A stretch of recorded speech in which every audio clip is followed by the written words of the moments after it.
You just want to hear more from him, okay? How hard is it to just communicate with someone, just touch base with someone once a day? Not hard, okay? You could take 4 minutes out of your day to send a text. That's all you want. That's all you need. But yet, for a lot of guys, that seems to be too much to ask for. Well, I'm gonna share with you the real reason why he doesn't call or text you every single day, even when you really want him to. So, if we're talking general, guys tend to have a much lower threshold of communication to feel connected than women do generally. It's the same how a lot of women have a lower threshold for sex than a lot of guys do. For a lot of guys, if it were up to them, they would be having sex with you every day, twice a day. Now, for some of you, that might sound pretty cool, but for most women, that's a bit too much. Like for you, it's very likely that you don't want it that much all of the time, okay? But for a lot of guys, they would. And it's not because you don't enjoy having sex with them, but it's just because you don't need it that much in order to feel emotionally or physically close with them. No word of a lie, I've heard a few women my age say they would be okay never having sex again. And here's the thing we have to understand about men. The relationship they have with their time is the same relationship you have with your coochie. It is something that he wants to give, but it has to be willingly given. And I understand, you may think, okay, well, if he really likes me and he really wants me, then he should want to talk to me as much as I want to talk to him. And to put it plainly, that's not always the case. The same way a guy could say, okay, well, if she really wants me, she should want to have sex with me as much as I want to have sex with her. And as we know, that's not always the case either. You may have been dating a guy or dating a guy right now, and things are going well, but you feel that you want to talk to him more. You feel you want him to respond more. You feel that you are the one who is pushing the communication. You're the one who feels that you're driving it most of the time. And of course it makes sense, because when we want to build a relationship with someone, we care about closeness. You want to feel close to them. And you may feel that, okay, constant communication as part of integrating into someone's life is part of building the foundation to be close with someone. But upon reflection, you've noticed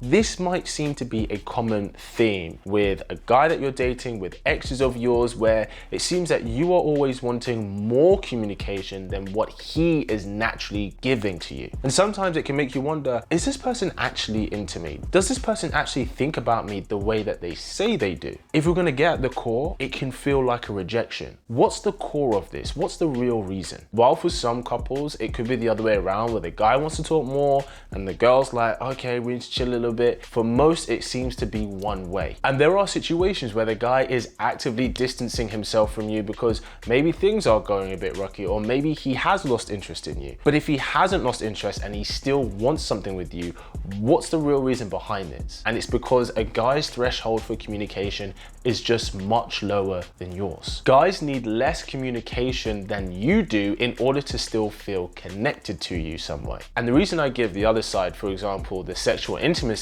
with guys wanting it more often generally than the woman does, but you don't want it to the same degree as him. The reason this is such a good example is because it may have happened to you before, where a guy expressed that he wants to be more physically intimate with you, that he wants to have that more with you, and you've said, oh, it's not that you don't want to, it's just you don't want it that much. He likely felt rejected by you. It's not that you don't want it with him, it's that you don't need that as much as he does. And in a relationship, it's all about communicating the needs that you have for the other person, or that you would like to be met. It can feel that when a guy doesn't message you, when he doesn't call you, when you don't feel that he's reaching out to you as much as you would want someone who loves you to reach out to you, you may feel less love from him. You may feel that you're getting less affection from him. Equally, when a guy wants to be having more sexual intimacy with you, when he tries to initiate and you say you don't want to, which is perfectly fine, he can feel less love from you. He can feel less affection from you as well. So,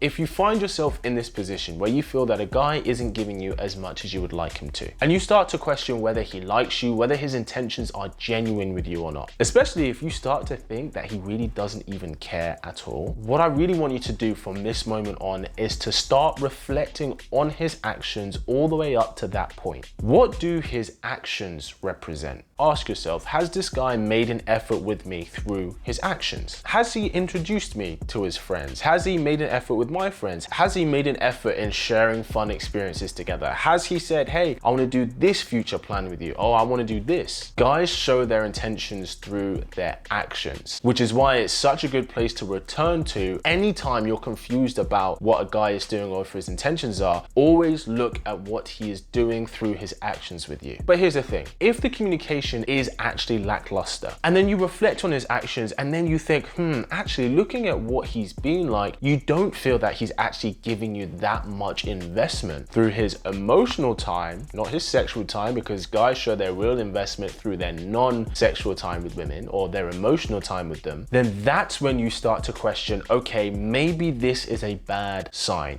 Maybe that he's communicating with me less and his actions only seem to come from a sexual place. That is a bad sign for the situation that you're in. But if you do reflect and his actions show that he is making an investment, but you just want a bit more communication, all you have to do, ironically, is just communicate that you would really appreciate him to make an effort in this area of the relationship that you're building. And you don't need to do it in a way of, hey, you don't message me enough, like why not? All you need to say to him is, look, I don't know how you feel about this, but for me, I like to be in regular communication with someone I'm investing in because that is important to me. And when it comes from that kind of place, when you're sharing that with him, if he likes you and he wants to continue to build with you, he's going to want to make an effort for you. He'll recognize that making an effort in this area for you is a way that you can feel love and feel affection. The relationship a man has with his time and attention is the same relationship you have with your coochie. It is something he has to willingly give. The same way with you ladies, sex has to be willingly shared. And moving forward, this is your game plan whenever you're in this position. You're not getting enough from a guy, you reflect on his actions. If his actions show that he's investing, you communicate to him in a positive way that communication is a need of yours. If his actions reflect in a negative way and there's been a bit too many Netflix and chills while not being enough dates and emotional time, then you start to question where this is the right kind of dynamic for the relationship with this person. It's really easy to get into our head about why someone isn't doing something, especially if we have an unexpressed expectation of them. And I did a poll with you guys recently that unexpressed expectations can be the biggest killer of a relationship before it's even started. Express what your wants and desires are, and if he wants you, he'll meet them. Because guys who like a girl want to do things to make her happy. If you're looking for a guy who sparks up your love life, make sure you subscribe to this wonderful tribe. And as always, keep it slick. How?